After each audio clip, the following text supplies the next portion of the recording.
ప్రస్తుతం సీఎం రేవంత్ రెడ్డి మాట్లాడుతున్నారు. లైవ్ లో చూద్దాం.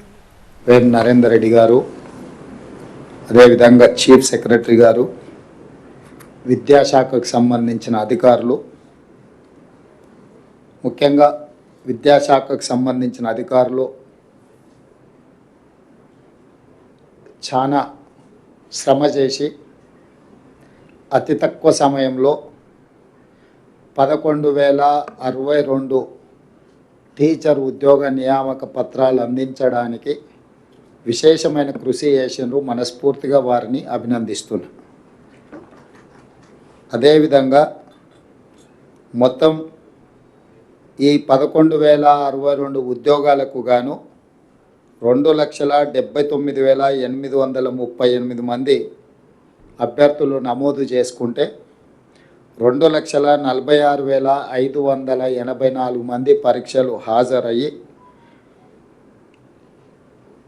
33 జిల్లాలలో 54 సెంటర్లలో స్కూల్ అసిస్టెంట్లు, సెకండరీ గ్రేడ్ టీచర్లు, లాంగ్వేజ్ పండిట్లు, ఫిజికల్ ఎడ్యుకేషన్ టీచర్లు, ప్రాథమిక మరియు ఉన్నత స్థాయిలో స్పెషల్ ఎడ్యుకేషన్ టీచర్లు, ఈ అన్ని పోస్టులకు పరీక్షలు నిర్వహించడం జరిగింది. 18/7/2024 నుండి 5/8/2024 వరకు 26 ఆప్షన్స్ కింద ఈ పరీక్షలు నిర్వహించి ఈరోజు ఈ ఫలితాలను విడుదల చేయడం జరిగింది. ఈ ఫలితాలు ప్రధానంగా 1:3 ప్రాతిపదికన ఫలితాలను ప్రకటించి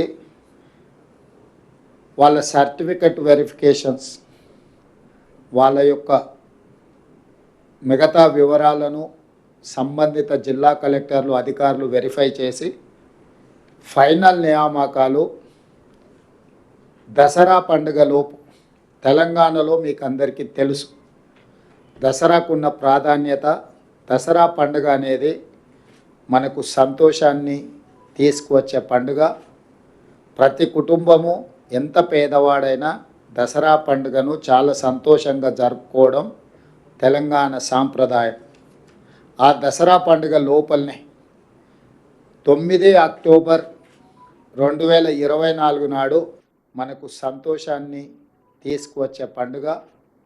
ప్రతి కుటుంబము ఎంత పేదవాడైనా దసరా పండుగ టీచర్ల నియామక పత్రాలు వాళ్ళకు అందించడం ద్వారా రాబోయే దసరా పండుగ వాళ్ళ కుటుంబాలలో సంతోషాన్ని, పండుగ వాతావరణాన్ని తీసుకురావాలని చెప్పి మా ప్రభుత్వం భావిస్తుంది.